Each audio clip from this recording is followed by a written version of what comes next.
The Domino's delivery dude just drove down the street. My phone just blooped. Well, here we are. You're gonna hear screaming and stomping And fighting. Sadie was like, I want to stay and watch you guys make a video. And we're like, no. And so she goes and she immediately starts beating on Willow, who screams. like she's on fire because she's so dramatic. Yes. Anyway, so happy Friday. Yes. What? Nothing. I didn't know what to say. I didn't either. Stop looking out the window. Well, I went to see how long the Domino's dude was going to take. Anyway, wrist check. Okay, it's wrist check time. Yay. Who wants to go first? I can go first. Okay. This is my birthday present. Ooh, I'm so happy with this. So happy with this watch. She said she wanted a tank style watch, and I was like, my immediate thought was Hamilton, because post-war Hamilton was one of the best watch companies in the entire world. And they're so affordable. She knows how much I paid for this. I paid $40 for this watch, and then servicing it, the movement is just unbelievably nice. Let's look at the back. Oh, let's, yes. Can you hold it? I'm trying to. Let's see. Billy, from Dad, 1946. It's a beautiful watch, and it's really, really high end. I'll insert a picture of the movement.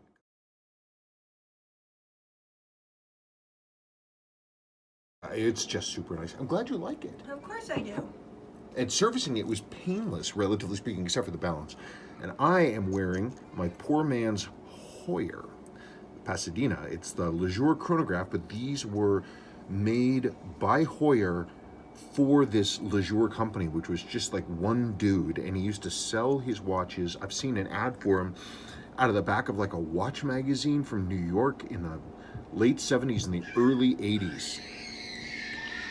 So Pete, anyway, this is really nice. I should wear this one more often. Every time I put it on, I look down at my wrist sometime later, and then I realize I'm wearing something different. I don't know why.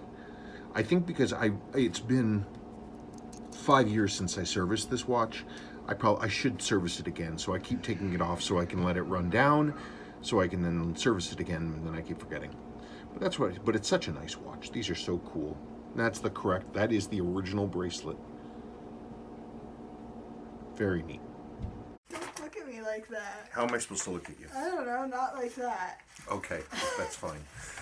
Oh, it's cold and gray out. Yeah, it's been warm, and now, because this is Colorado, it's cold and gray.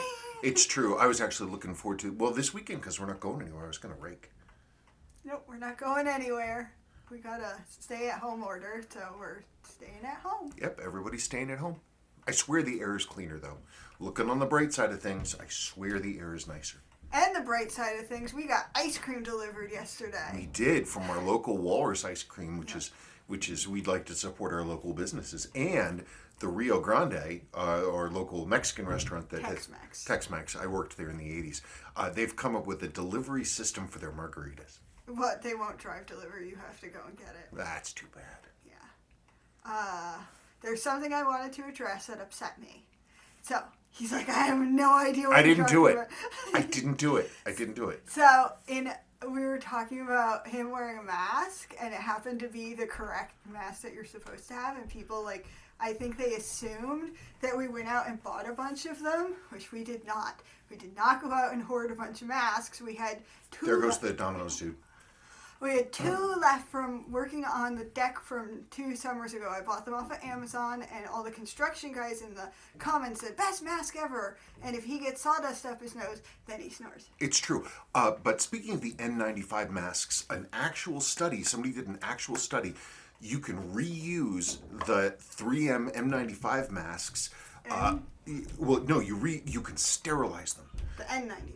N95, right. And so what you do is you put them in the oven for 30 minutes It won't melt or burn? At 157 degrees for 30 minutes, and it doesn't degrade them at all. It doesn't even break down their filtration stuff. Like, I think it's something to look up, but it was like not just somebody in their basement, like we are right now, figuring this out like an actual scientific study. You can clean and sterilize them, and even the elastic is fine.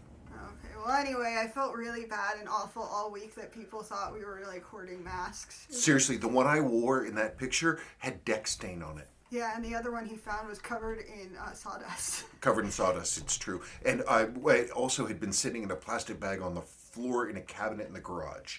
Yes. I offered it actually to our next door neighbor, who's a first responder fireman, and he's like, they're kind of weird about giving us some or not or whatever, but why don't you hold on to that one? I was like, you can have it. Okay, well, onward and upward. I hope you're all staying safe. Yes. Okay. Whew. Okay, I can do this. No, everything's fine. I know. From Henry Galindo. My question for Friday mail call is the following. With vintage Seiko divers and chronograph watches getting older with few, if any, available replacement parts, have you ever considered just rebuilding old movements like the 6309 and 613839 to customers on your website? Local watch repair shops can typically install movements but can't service them due to lack of experience or parts. I compare this like installing a rebuilt engine into your favorite car without the high price of buying new. Thanks. It's an interesting idea. I don't have time to do it, is the only problem. And as you point out, parts are really, really hard to come by. And also, a long time ago, back when I first started this, long time ago, somebody in California I used to work with who was a reseller on eBay in those days. He would flip stuff all the time. He shipped me a box of like 20 6139 movements loose. And he was like, "Hey man, rebuild these for me." And I whatever. And I remember that. Do you? Yeah. Yeah. And at that time, I was still kind of working basically in trade or in my spare time or whatever. But they were all loose movements that probably came out of Southeast Asian reworks, and they were rough. They were rough. A loose movement is out of a watch for a reason, and even if it wasn't damaged to begin with, being that it's outside of a watch, then they're not. They've already been. A loose movement is not a happy movement. It's an interesting idea, and I understand where you're coming from. Like, I can go and I can order a brand new MG, fully remanufactured MG motor, no problem. I can do it easy. But I don't have time to do it. The parts aren't there, and movements that are already loose are loose for a reason, and they're going to need the parts that are already rare to get them back running. And it's an easy thing to think about. It's a much harder in the execution. So, great idea, and I certainly understand the need. And 6309s I could do maybe, but only if I had the time, which I don't. But chronographs, especially 6138s, unfortunately that just won't happen. And also, it would be prohibitively expensive. Gosh, it would be a lot of money. Okay. She rolls her eyes. No, I didn't. I shrugged. From John Carides. Hey, wanted to ask what you thought of the micro watches like Heimdallr and Steel Dive and such. I looked at those. I wasn't really familiar with them, the names, but then I looked them up online. They're Seiko clones. Both companies make Seiko clones. I mean, Steel Dive, to the point of their MM300, even uses the exact same dial font as the Seiko MM300. Both of them use NH35 movements. The case quality looks fine on both of them. They do 62 MAS reissues, 6105 reissues, MM300 reissues. They tend to... the common element, I think, in all of them, they seem to have nice cases. The dials, they can never get the dials right. The markers are always weirdly blobby. Heimdallr especially also has this sort of shark logo that is really kind of glittery. I don't know. I'd have to see them. Every comment I read says that the case finishings were nice, and of course they're a Seiko movement under the hood, and the price points are fantastic. They're like under $200. It's crazy how cheap they are. I wish they put more care into the markers and the dials. But, I mean, I'd have to see one really to know more. From RC1776. Hi Spencer, I had asked you a while back about availability of links for a Seiko sprocket band, and you more or less said good luck. Sorry, I hope I wasn't mean about it. Fast forward 2 months of jackpot, I found a full-length band missing end links on eBay for $20. I'm so stoked I can finally wear my sprocket now. You never know what will turn up on eBay these days. Nope. If you need extra links for yours, let me know and I'll send them off. Thanks again for the vids, the insight, and for being our watch guide. Hey man, I'm so happy that you're able to watch your wear your sprocket. That's great. And you're right, man. eBay is packed with stuff. It is unbelievable the amount of stuff that you can find. No, I mean it's like It's been that way forever. Well, I remember when this started out, a lot of this stuff, people would just you wouldn't be able to find it. My assumption was that people were thinking it wasn't worth anything and they just throw it away. And so now it's like, it seems to me, whenever I look for something, I don't only find it, I find it in spades. Like everybody's listing everything. Like you can find stuff. It's kind of a new golden age of eBay parts. Okay. That's my theory. Okay. You doing okay? I'm tired. I know. I woke up at 5:50. Why? Because I had to. Why, did the dog stare at you? Yes. At 5:50 in the morning? Yes. You didn't tell him to go to hell? No. Why? Because Did you want breakfast or something? I was hungry. There you go. Cowboy 333. Great stuff, folks. Years ago, I had an old chief deputy I worked for tell me to dazzle them with the brilliance or baffle them with BS. LOL. I think it worked more on myself than anyone else. My dad used to say that bullshitting was an art. You cursed again. I did. There was even a book titled that. Oh, well. The Art of Bullshitting, I think. Was it not working? No, it's working. I just want to make sure we're getting it. Sorry he snapped at you. Sorry. I wasn't snapping at you. I wasn't Okay, from Tim Laura. shaking my glass at you. One of my homes. One of my houses. No, it was homes. One of my It homes. was in a David Sedaris story, and he and his mother were on vacation, and there was some rich lady who was saying, well, one of my homes. Well, one of my homes. And they made fun of it forever. And so we do that now whenever we run across someone who's just a little too top shelf. From Tim Lara, I find that smart enough to know how much you don't know is plenty smart enough. Me, I'm dumb enough to be entertained by playing Where's Milo's Tail. It's sleeping right now. He's right over there. He's a little white puddle. Yeah, there's so much that I don't know, and I don't know if people believe me or roll their eyes or care. They might not care. But like when I was working on her watch, bringing this birthday watch back, and there's so much that I don't know, especially working with things like timing washers and timing screws and reworking a coil, the coil on a different kind of hairspring, a Bruget over coil setup, and they're just, it's a beautiful movement. There's just so much I don't know. From Scott Smart. Can you do a split screen of the window in real time? That would be fantastic. Also, I loved the snack break, and I made some pizza. I don't know. We can maybe have a snack break today. Well, between when we started the video, we saw the Domino's guy go into the road and out. But beyond that, nothing's happened. And because everything is shut down, there's nobody's moving. Nope. Not a single bicycle. Not a single person. It's quiet. Yep.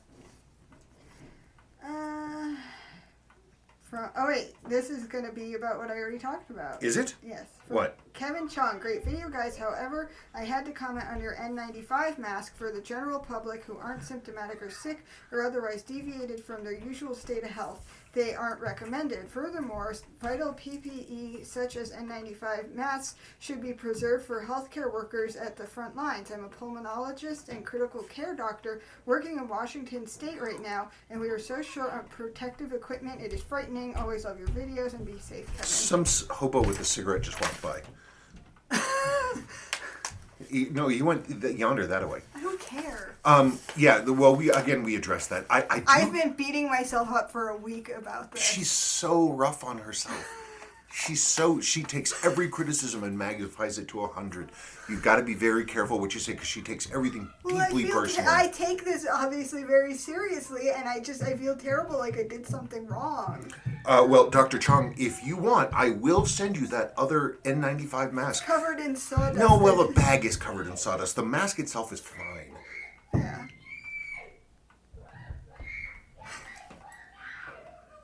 So, okay, so she's screaming like that, right? But she doesn't actually mean it. And she can turn it off like that. And she's perfectly fine. She's not upset at all. She's yelling at the dog. I think the dog took something. That's a genuine scream then. Nah. I've never, it's very, very rare that I really see something that isn't her just being dramatic. I've seen her angry. Oh yeah, anger, but not sadness. No. She's rarely sad.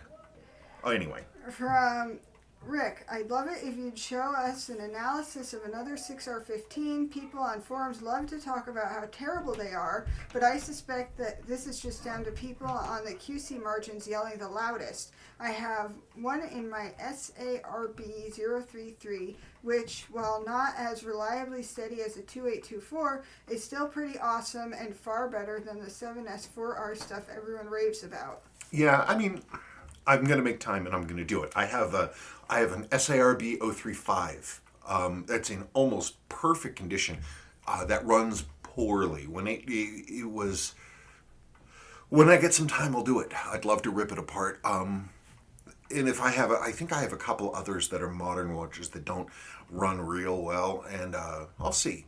And it could be, but I almost think that it's unfair comparing 2824 to Seiko's 4R, 6R movements. Well, I don't know. I would never expect a brand new replacement 28, ETA movement to come and have problems right out of a parts warehouse. I've never seen that.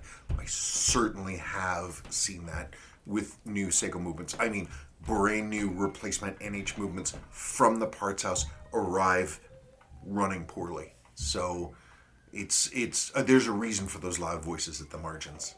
I've seen it, unfortunately. From Mihai Pascu. Do you also jewel the upper side of the barrel or the bushing, which I assume is steel, is enough? Then thank you. The problem is those upper jewels, we can have those made. I have the diagrams and everything to have them made. It's really expensive. And a lot of times it's not necessarily needed. There's a basic repair that I can do to deal with that bushing. If they're really blown out, then yes, I will replace. I have a limited supply of those upper bush bearing jewels. I don't know. In a perfect world, I would replace all of them. But the steel can be repaired and it's fine. Where they really tend to wear is that lower one. The lower one is where you have the problems. Spazosaurus Rex. I had no idea you folks were in Colorado.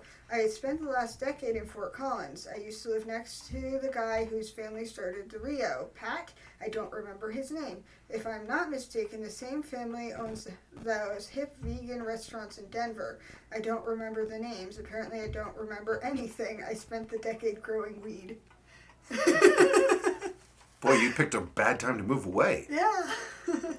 Yeah, well, if you're talking about Pat, it was Pat and then the two Mouton brothers, and it was basically sort of a huge Mouton family project. I worked there in like 88, 89, 90, in that range, and there were 55 million Moutons that worked there, and there's still a lot of Moutons. I believe Pat is still an owner. I don't know. I never really interacted with Pat that much. He looks like Nelson Riley. From Boogie Nights. Oh. Okay. I think that's the fella's name. I don't know. Anyway. I know who you're talking about. Well, I'm sure Fort Collins misses you. From Tom N. Hello, Sabrina and Spencer. So that's a marathon watch you had on, Sabrina. Okay, I don't know anything about them beyond they make uber tough tool watches. Spencer, I'll get a pic of the 6138 off to you and do the lume test. Have you considered keeping a jobs journal to put down all the stuff you've learned. There's some... Sorry, that's so not something you would do. It's something I think about doing and then not. There's some very cool lab notebook type journals, or just go with spiral bound. Perhaps Sabrina could assist you as your scribe. No. Right, too much to do. Would you mind talking about Diafix, what they are for, and do Swiss movements use them? Sure. Diafix. Absolutely. Well, here, I should have actually, I wish I had a pen. I'd put another mark in here. Yes, I can show you Diafix. So I figured this would be a good place to start. This is an extremely dirty, unrestored 6349. It's the top end of the 630 blanks movements. And this has, nice thing about these is it shows lots of things. Like these came with the upper mainspring arbor jeweled. It's fully jeweled, center wheel's fully jeweled, and it has multiple Diafix settings and Diashock settings. Diafix, the way that works, they're both the same principle, which is that you have, let's go over here, okay, they're both the same principle, is that you have a cap jewel. You have settings that have cap jewels, and this cap jewel sits on top of the setting. The difference being is that Diafix is fixed in the plate. Diashock is sort of independent. So Diashock, the whole thing with this sort of tripartite shock spring there, the whole thing can go up and down, boink, boink, boink. And so that is helpful in protecting the pinion of the balance. It's less, because this whole thing is in movement, lots of movement. Whereas it's okay to have less of that shock protection here. So when you have Diafix settings, a couple of things, it keeps the lubrication where it is supposed to be, which is one of the biggest challenges of watch work. Keeping the lubrication where you want it to be. Surface tension will basically just hold a circle of lubrication right here on these things. They're sort of domed, and then the underside of the cap jewel is flat, and it just holds basically a ring of lubrication right where it is supposed to be. And so that keeps the oil cleaner, keeps it in place, makes it last longer, that kind of stuff. This same deal with the added feature of, because the Diafix cup itself can go up and down, it protects the shock spring. And that's the way it works. Boy, these 6349 movements are awesome. One is so dirty, but they're so great. Okay. What was the rest of his question? I don't know, I threw it away. That's why I wanted to staple it together, because I don't remember. There was so much there. Make a notebook. Oh, it's a great idea to make a notebook. It's not something I'd ever really make time for, unfortunately. Also, a lot of the situations are sort of unique. And also, in many ways, these videos are, well, they're not really a searchable resource. What you'd really need is to go and do a digital diary of breakdown of everything, and then be able to keyword search it and be able to cross-reference things to come up with any fixes. That's what should happen. But now I think I've wasted, all these years, all this information just went out the window. What are you going to do? I'm shrugging a lot today. Yeah, I know. What's up? I'm tired. And I'm hungry. Oh, well, why don't we do snack time? Because if I go upstairs, they're going to maul me. There's no snacks over there? Not that I want. Do you want to do snack time anyway? Why? Okay, fine. You don't want snacks. You just want to put in the picture. I like the snack time graphic.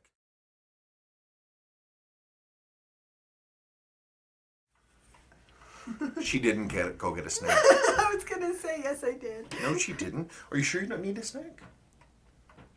Okay, fine, whatever. I'll live through this. Let's see. I will live for another many minutes because these kind of go on forever. Mm-hmm. Yeah. Are you sure you don't want to do snack time? All right. No, it's because it's lunchtime. Well, did you eat lunch? I had toast and marmalade. That's not lunch. He's always trying to feed me. Well, it's, you gotta... She doesn't do well if she doesn't eat. Are you going to go eat? No. me. There's granola bars right over there. I can't eat them with my braces. Okay, let's go on then. Yes, I'm difficult. Did I read that one? No. From Stephen Meitner.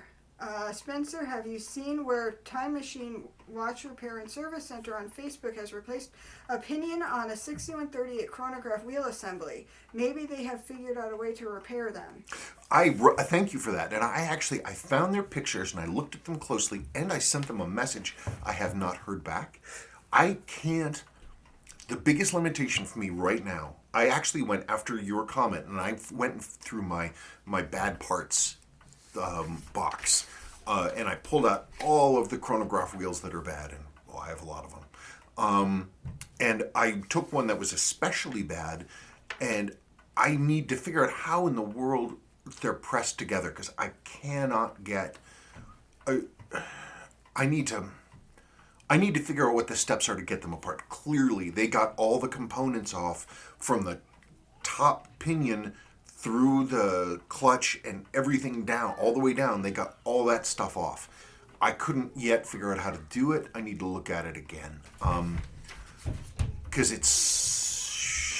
I don't know. I think it's going to take heat, but I'm not really sure. To take it apart, because if I could take them apart, I could build good chronograph wheels. I could repair the chronograph wheels I have. SK Slavig. How does the H558 Arnie Depth meter work? It's kind of disappointing. It's one of these things you're supposed to, almost like a slide rule, you use the turning bezel to estimate depth according to the scale on the dial, which is really stupid. It would have been great if they actually had like a needle in there to somehow indicate what your depth is at. That would be super cool, but they didn't do that. Mark Christian Chuao? I don't know. Chua. Sorry, I can't pronounce things. Thank you, Spencer, for having this review. What review? I was talking about how much I love 7002 divers. I am wearing and my first Seiko diver acquisition, which I am not aware of since 2012, was a 7002-7001. It was really an amazing diver. They are not as problematic and accurate compared to other vintage models of divers. I always wear despite of a bunch of collections I have. Again, thank you for this review and appreciation of this particular model. Yeah, they're great. They're great. I love the 7002s. People complain about the plastic dial and movement ring, and those can be swapped out. You can get the metal dial rings from the earlier 7000 series, and then a Sua low ring, movement ring with a spring and everything metal will also fit. And then there you are. They're great. They're great. No issues whatsoever. And they can be so accurate when they're properly serviced. Isola di Elba 2006. Hi, great Seiko watches. There's a runner. Oh, good for her. How does the bezel work? It looks different from my SKX mechanism. Yeah, in the second generation of the 7002, Seiko went from the old system, which was bidirectional clicking, to the new system, which was unidirectional 120 clicks. So it was bidirectional 60 clicks, and then it went to unidirectional, and they did that for the ISO ratings when those changed in the 90s. So yeah, it's a completely different setup. But Seiko's setup is very strong. It's a good setup. Craig Adam. My father passed away this December, and this was the model of watch he wore all through the 70s. He taught me to tell time with it. I used to sit on his lap, and he would take it off, and I would play with it. I hope I can find it and get it a good service. Many fond memories from a watch. It was a 6139 gold dialed Pogue. I'm sorry about your father. I do hope you find your watch. They're great watches. With care and love, they will run for a very long time.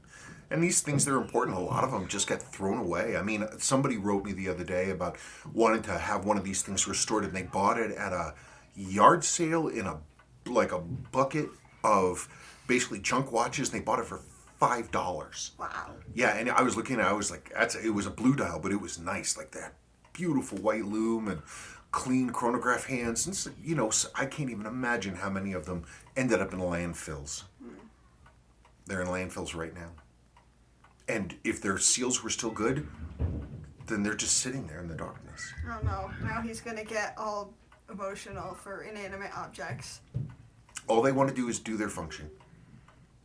So did Toy Story really affect you when you No, first saw it? I've always thought this way. No, but I know you always thought this way. No, Toy Story didn't really bug me. The little toaster, your little toaster movie, that bothered the hell out of me. What a nightmare. Anybody who's my age probably watched it when they were a kid and was like, okay. The brave little toaster. Yeah, and they're probably like, okay, this movie's a cartoon, it's cool, whatever. And then you watch it as an adult and you're like, why didn't my parents let me watch this? She made me watch it. It's like this nightmarish dystopian horror show. It's awful. It's awful. I didn't remember. Jesus. Sorry. Okay, is this one where you have to... Yeah, read the question and then we'll do the thing. I didn't know if it was that one. Mihai Pascu, another question. In the 70s, we had the 7000 series court movements from Sua. What are some great 70s court movements from Daini, if there are any? There absolutely are. I don't really have any. But yes, they do. Well, let's break and I'll talk about. So the best Daini movements are not ones I have here. The 9256 great Grand Seikos and the 5856s. I don't have one. There are some great Daini watches models though that are fairly iconic. They came up with the my brain. This is the A239. These are actually really cool. This one's dirty. I need to clean it up, but it does work. These actually have dual stacked LCD panels, world time. This one's unserviced, and I need to work on it, but it does. Crazily, it does actually, it's, as far as I can tell, it is fully functional. Seiko came out with a number of these, like most famously the Pan Am, that has this sort of greenish color on it, and those are really neat. The thing with the Daini movements is they're really good. This is a 6923, they're excellent. The Daini quartz movements, here's one of the best ones. This is a 7123. Almost no one thinks about these. Almost no one thinks about these little movements, but they're all metal. They only have tool jewels, but they've got a pinion stops for friction spring. And the great thing is, for having only 2 jewels and being not worth a whole lot of money, they have the all-important variable trimmer. So you could, if you have a quartz timer, you could get these things really, really, really tight in terms of accuracy, which is great. Most of the Daini stuff that I know about, actually, are their hybrid movements. These are like the EL370s. This was the Sua version. This is where you have a balance goes back and forth, but it's electronically controlled. And so these are actually, they're beautifully made. Not only that, these they have a high beat rate, so they chug along really, really, really quickly. I don't think I have a. Let me open up the back here. So a lot of people don't really think about these, and they are super wacky. But you can adjust them very well, and they hold great time, and they're beautifully made. Sort of a dead end of technology, but they are really neat. One of these, I have a whole bunch of things that I keep hoping to be able to find time for to rebuild, to bring to life, and it'd be one of these. It'd be really neat. I don't know that I'd go backwards and put the faceted crystal on there, but they're pretty cool. They're pretty cool. So anyway, like also the Seiko, like the QTs, the Grand Seikos, King Seikos, those are really nice in the quartz. So, basically, again, in conclusion, the big deal with them is that they made very nice, very fine adjust movements, high-end stuff, Seiko Grand Quartz. But then the other ones, which are the hybrid movements they made, and they're super cool. They're very weird. From Preposterous Rhinoceros. How much should one pay for a good 2205? Well, I guess let me show you one. Prices on a 4205. That's going to be kind of tough. Not a 4205, a 2205. I'm assuming this is the model you're talking about. This is the lady, more or less, it's the ladies' version of the Willard in many ways. It has a lot of the same case elements, like the crown that's protected here with the locking slots. This is actually, crazily enough, this one has a screw down crown. Unlike that, this has a screw down. These are beautiful movements. They're hand winders. They have this. They have actually the 6159 style loomed hands. I don't know if this one will run or not. It's been sitting in my project drawers for a really, really long time.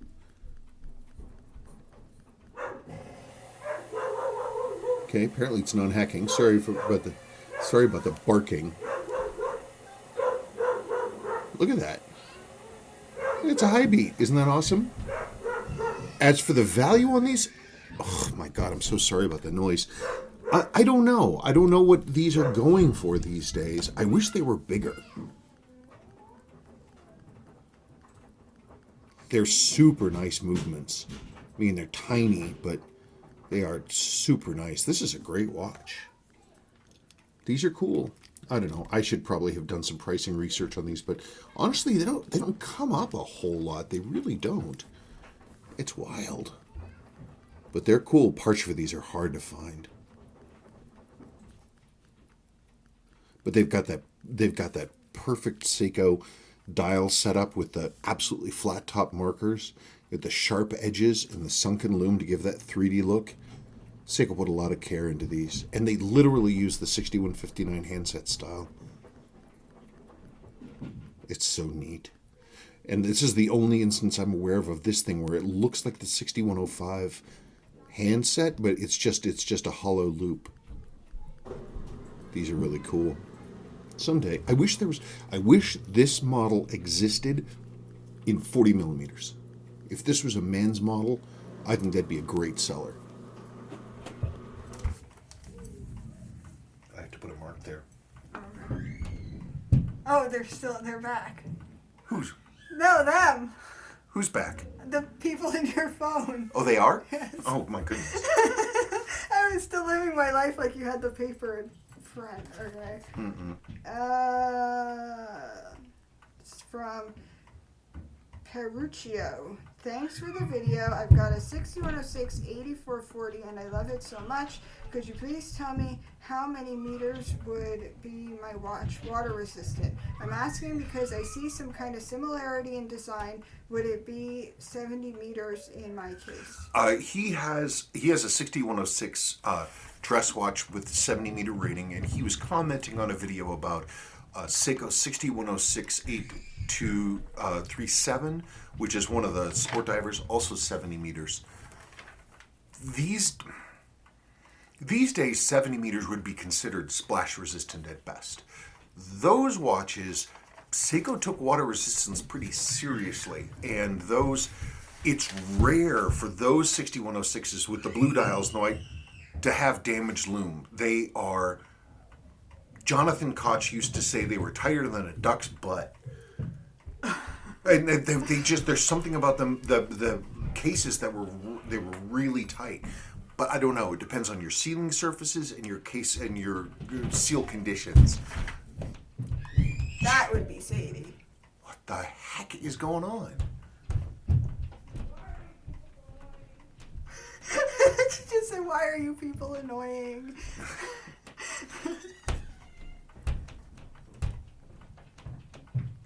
Okay. I'm like, what are you doing? I'm not doing anything. So anyway, I don't know. So you need to. I wouldn't guess. I would make sure that the case is completely clean, that all the seals are new. the exception of the crystal gasket, as long as yours is not physically damaged, it can be rinsed in alcohol, air dried, and reused. But I don't know, man, they're great watches. For Neil Sengupta, or Sengupta, I think that's how you pronounce it. Tell me if I just pronounced it right, because there's some doctor on CNN who has the same last name, and I think it was Sengupta. I'm sorry. Anyway, hi SNS. Question for next mail call. One, I've been fortunate to get a beautiful Sever restored, but the chronograph wheel was faulty. What are the common reasons for their failure, and how can I try to avoid the future failure of the wheel? Two, I'm waiting for the Uncle Seiko UK to get stock of their tapered H-link. When I eventually get one, should I use the solid end links or should I use the hollow ones? Thanks for your wisdom in matters of vintage Seiko, and live long and prosper. I'm going to break it, so I'll show you some broken wheels and you can see what I'm talking about. Selection of bad chronograph wheels. This is a mix of ones for the A movement, ones for the B movement. This is A, that's 888610. It's a little shorter. You can see the tip of the pinion's broken off. This is right here. So that kind of copper look usually means it's the early one. Brass is the later. This is 888612. And these are all bad for one reason or another. Typically what happens, the most common thing that goes wrong with these is that the clutch fails. And the clutch is, hang on just one second for me. The clutch is, see if I can get this to focus on me here. The clutch is this little plate right in there. See where you've got this sort of angled out like that? That's the top of the spring being pushed down onto this lower bit, which is the clutch spring. That is what that is. See if I might have one out, possibly. Aha, I do.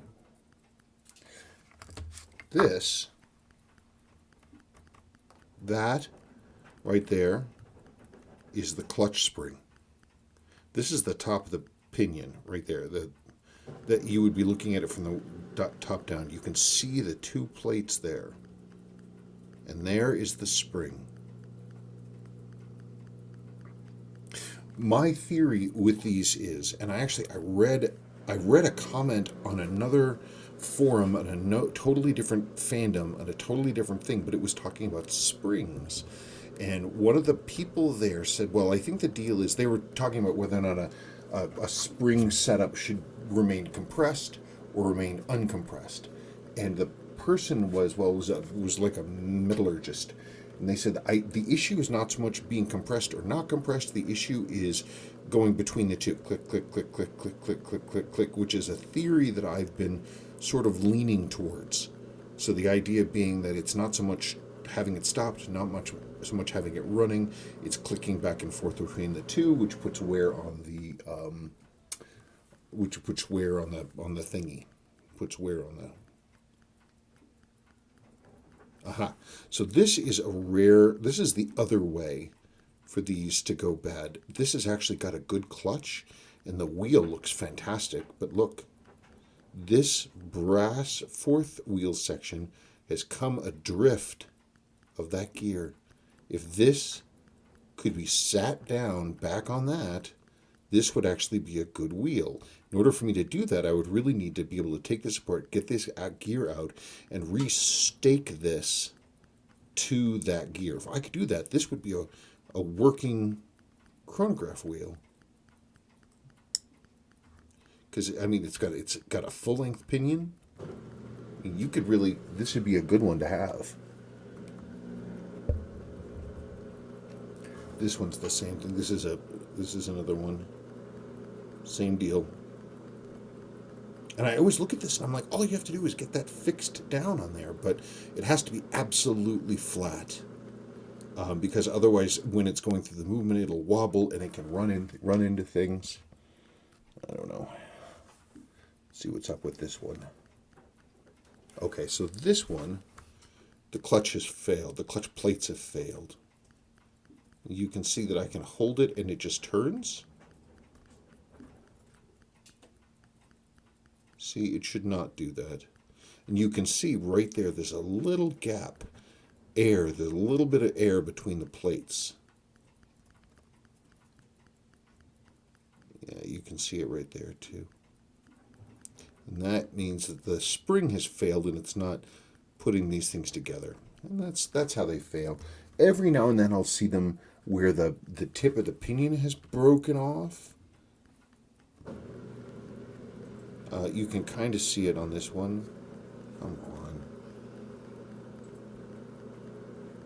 And it's just too short. I see that to a certain degree, sometimes more, sometimes less. That's about it. Ooh. This is 888-611. This is for a 6138. That's heartbreaking. These are so rare. They're so hard to find now.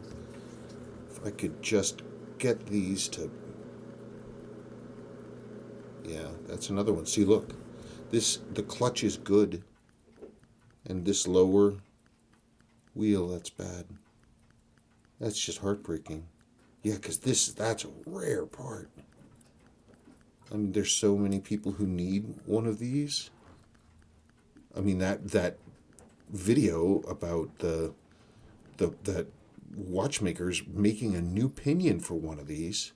Heck, if they could make a new pinion, this thing would be a cakewalk for them to repair. All they need to do is just restake that gear. If I could only figure out how to get these things apart without destroying them. Anyway, that's what's up with them.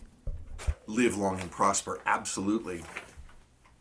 By the way, Leonard Nimoy's birthday was just the other day, as well as the Shat's. He's like 91. I don't think he's aged in a decade. He gets plastic surgery. Does he? But I mean, he looks fine. Yeah. He looks younger now than my dad did, who was younger than the Shat when he died.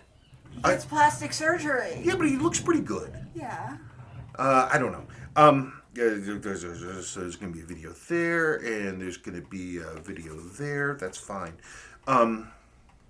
You also asked, should I use solid end links or should I use the hollow ones?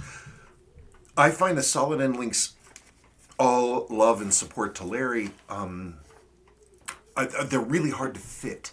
And they kind of, I really prefer the hollow end links. It's what Seiko went with. They're easy to adjust. They hold tight to the case. They're a simpler design. From what I've seen in my experience, I think that they just kind of work better. Randolph Cirillo. I'd love to watch you clean a dial. How do you clean the lume of all the fungus mold mess?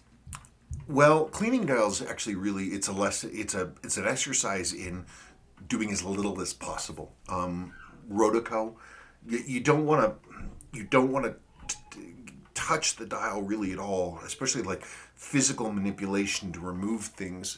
There are some exceptions. Sometimes, like on a 6105 dial, you'll get the thing where it has that black spot, and they'll be in the corner because that's where the water gets pulled to with capillary action. And you'll get these sort of deep pits of black. And sometimes you can lessen them very carefully by just abrading the surface a touch. It's basically impossible to get rid of, though. I have never found any chemical solution or physical solution that will remove that stuff entirely. It gets in there, and it's in there basically forever. I've tried experiments with acids and bases and chemical reactions to deal with corrosion, and I've had limited success. So it's just one of those things where you want to buy the best possible watch you can, because in many cases, dial damage is forever. Mihai Pascu. How did you get all the corrosion off the hands? It's amazing. That's a separate thing.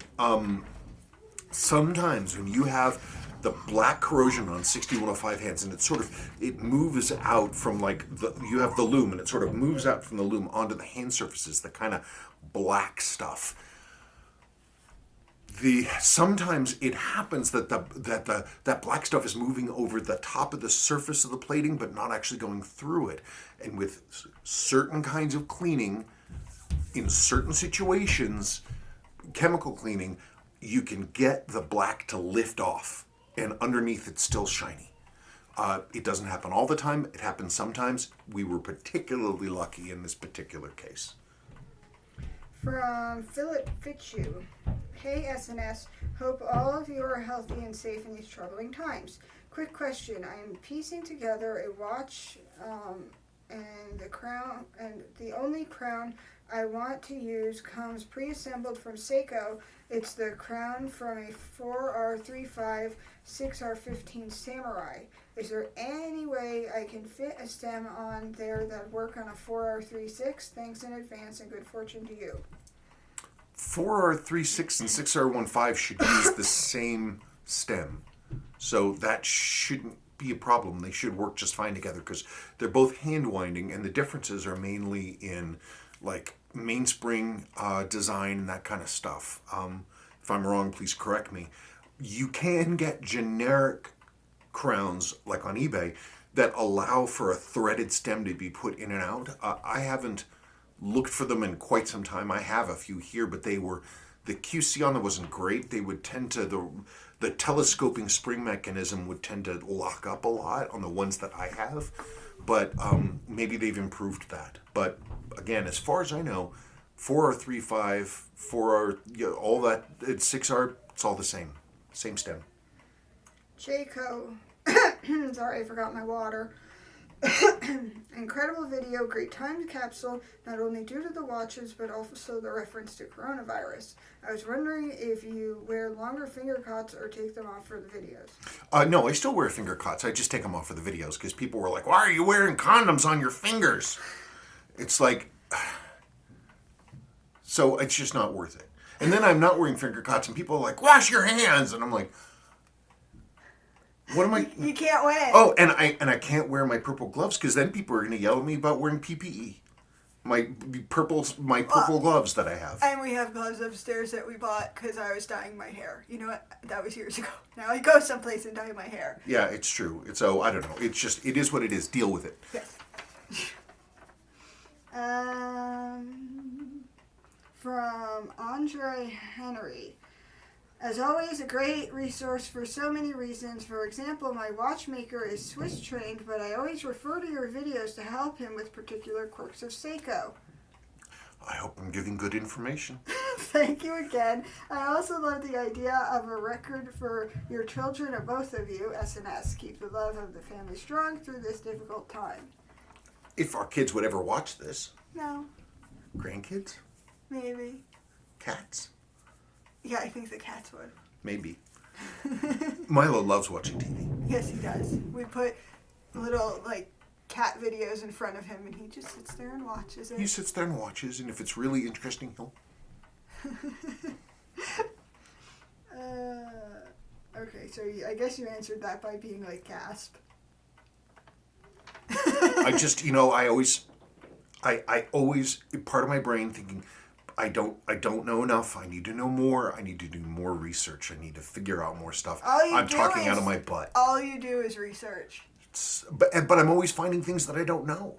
I'm always finding new things and figuring stuff out. I mean, I didn't think about adjustable banking pins until yesterday. Seiko doesn't use them, but and they're kind of really old school, but it explained something to me, and I was like, but of course the answer for adjustable banking pins is that you're not supposed to touch them. Okay. Ross Dugan, or Dugan, I don't know. SNS, could you share an example of servicing marks? I'd assume that is on the inside of the case back. Is it a stamp or just a swipe with a magic marker? I guess they vary, but much of the time you see one or two stamps or servicing marks. I'm sure you might see servicing scars left by poor use or slips of screwdrivers or tools. Thanks and stay healthy. Yeah, I have a box of case backs, and so I was going to dig through them for you. Literally, I haven't looked yet, but... Well, I have a selection of case backs here, and I've got some representative markings. Not a lot. I don't have any of the... I looked. I can't find any of the Seiko Service Center stamps. And the Seiko Service Center stamps are an oval... are a round stamp, and it has like LA or something else like this in it, and it just talks about which service center was used. This is an old jacked up 7002 diver case. Oh, and this one saw a lot of diving. Look at all the pitting on that face. But you see, the person not only used this watch a lot, they loved it. Look at all the times they serviced it. You see this sometimes. Well, they'll go over it with marker, and then they scratch through that to make it more legible. Boy, somebody really loved this watch. This thing was in the water a lot, and they paid to have it serviced many times. I'm counting 1, 2, 3, 4, 5 servicing marks. I see dates like 95. There's a 98 up here. I don't know what that one says. 97. Signatures. The actual information doesn't mean anything to me, but it sort of gives you an idea of what they're doing. You can see all the scritchy scratches in here. A lot of times it doesn't mean anything. It's just meaningless. This is another one where they put a stripe on and then they scratched on it, but I can't really read it. All those vertical scratches are writing as well. What's this one say? This one, 6106, says 6106 7049. What? But it's for 6139.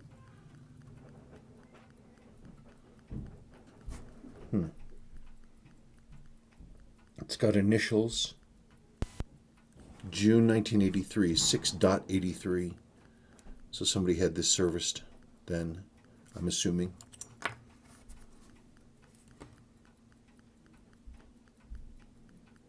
This one, look, this one.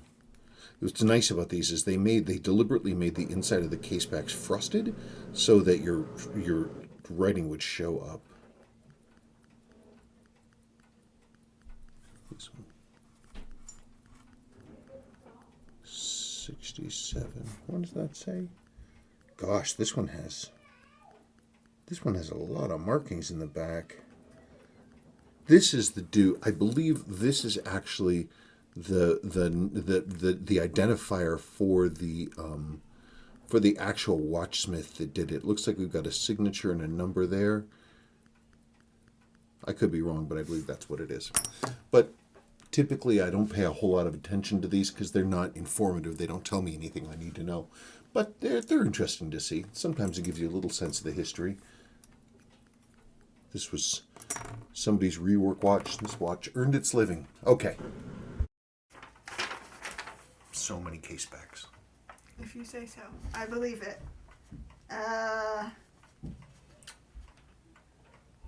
Steve Foreigner. When describing the watches, you should give a sort of value, just an indication. I'm always looking for prices for every watch you mention, so I stop your video to check about 1,000 times. But the price would change all the time. Yeah, and they do change all the time. And I mean, prices for watches now versus what they were is like, I mean, I remember some jackass who will remain nameless, who said, no non-SUA 6309 will ever be worth more than $300. And even at the time, I was like, come on, man. How much have they gone up in just at that time? Ooh, here comes FedEx. Ooh, going the other way. The problem is prices fluctuate so much. It's not like prices of Rolex, which seem to be, I mean, they shot up a lot starting in the late 90s and early 2000s, and they've just consistently ticked up. Seiko is seems to be a little more fad-driven. Some models that used to be like kind of hot, like the 70-meter sport divers, kind of aren't anymore. Same thing with like the rally divers. They used to be a big deal. Same for the Bellmatics. People used to really love them, but then they dropped. The 2205s and other watches like that, they're sort of hit or miss. A 6105, and like the Pogues, they're in their own scale. They just seem to keep going up. any 6139 just seems to keep rising. So any prices that I would give you would be, I don't know that they'd even really be valid for the day that you watch the video. Well then. I don't know. The only thing I ever do is I look at eBay auctions that are not buy it now, that are actual auctions where people are bidding, and I see how things, where the prices sort of drop out. And that's the reference I really follow. From Ivan Mieja. Mejia? Mejia? I don't know. Mejia? I'm having a really hard time with names today. Well, you know, you're tired, and the cat's right there. And He's not doing anything. He's just dreaming. His little toes are moving. oh, his toes are moving. He's dreaming about Milo things. Yes. Hi, Spencer. What are your thoughts on the current Prospects line, specifically the SRP 777 and SRP A21? Well, the 777s are the reissue of the 6309. I mean, there's more to it. well, let me answer that question first. What, the one that I just read? But, okay, that. Okay, that's two separate questions. So the 777s is the modern reissue, the 6309, 7049. They're fine. I mean, you have some of the QC issues around movements, which we're aware of, but the design is fine, and it's sort of a gussied up version of that earlier design. The other model that you mentioned, which is I think it's sort of the patty blue one, it's the same exact watch, just with a different colorway. I don't really think much about them. It's not one that I would wear, but because I mostly think about technology and the movement when it comes to stuff like this, and they're the same. Your next question is about JDM? Do you think it's worth to get the JDM equivalent of these models, or will the quality be the same? I don't think it's like the old days where the Japan-only version was better in certain ways, more jewels or anything else like that. As far as I can tell, they're exactly the same. And I have seen movement and QC issues out of JDM high-end Seikos. So whatever the issue is, it's not cured by going to the Japan model. Simon Godden, would have preferred to watch you make the adjustments on the watch than watching the numbers change? Can you do that sometime, please? Well, I mean, wouldn't that be nice if I could do a split screen where you could see my hands and you could see the numbers and you could see everything change. I did a thing, first time, I've never done it before, is I realized I could set up my phone, because my phone holder broke. And so I set up my phone so that it was looking just at the time grapher when I was adjusting on a freshly rebuilt 6139. And so you could see the numbers drop in, and it worked pretty well. The issue is I'm not set up to make that kind of a film. And when I'm messing with the balance, I'm right on top of it. I'm like literally this close. There's no place for a camera to be, and a camera would be in my way. I'm sure a situation exists that would allow me to do that kind of filming, and that would be interesting. I would need to do research. But I certainly can see how that would be interesting and something that would be helpful. If I can figure out a way to do it, I would. It's nothing I have right now. I literally was thinking like 3 minutes ago that they're being quiet. I was like, oh wow, how'd Sadie do that? What did she say? She's throwing him into the bathroom for a timeout. Poor Sebastian. I know. Well, we should finish, so let's get going. Yeah. From Kevin Alicio. Hi, Spencer. Is the bezel insert for the Slim 6105 the same for the Apocalypse? Thanks. No, that insert is specific to the 6105 8000 Slim cases. It's kind of see what's happening. It's kind of its own deal. Seiko Scar. Great video. I just wanted to say I have a 6105 8000 from February 1970 with the same type magnifying pip. Late. That's very late. I wish very much we had more data on when those. I associate that with being an early part, but I could be wrong. So it would be neat to know more about that. I like those fisheye pips. I think they're really unusual. When I see a standard 6105 8000 with the regular flat pip, I don't know, it just doesn't seem quite as unique. Lane Edwards, Hey guys, I got a fun question for mail call. What is happening with the prices of 6105s? They all seem to start at 1500 and no stopping in sight. What are your thoughts? Stay safe and tell Kevin to wash his hands. I will tell Kevin when I see him. The crazy thing is, for a long time, 6105s, even from the beginning, their pricing was always weird. Like, you could, any 6105, no matter how bad off it is, wouldn't sell for anything less than 500, no matter how beaten up it was. But then really nice ones would only sell for like 800. It was this weird cap, and it kind of went up and down and up and down. I think at the time I got one of the first 4-digit prices for a 6105, but it was basically new old stock with the original strap in the box, and that was years ago. And now they're routinely in the teens. You just don't see them much lower than that. I mean, they're all getting sucked up, and they're like nice ones are in the 1800 to 2000, 2500 range. Are you gonna make it? Nope. I'm sorry. Oh, that's it. Okay. That's it. So, what happened? It doesn't matter. Okay, it doesn't matter. Well, that's it. There's Milo's tail. There is Milo's tail, and I will make time, hopefully, here to do a 6R15 rebuild, and so we can see what's going on. Feel sorry for me. I just want to put the tent up for them. I wish it would get nice enough, long enough for me to do it. Okay, folks, stay safe, stay inside, and I don't know, order pizzas to your local hospital because they need food. Yep. Okay, bye-bye. Bye.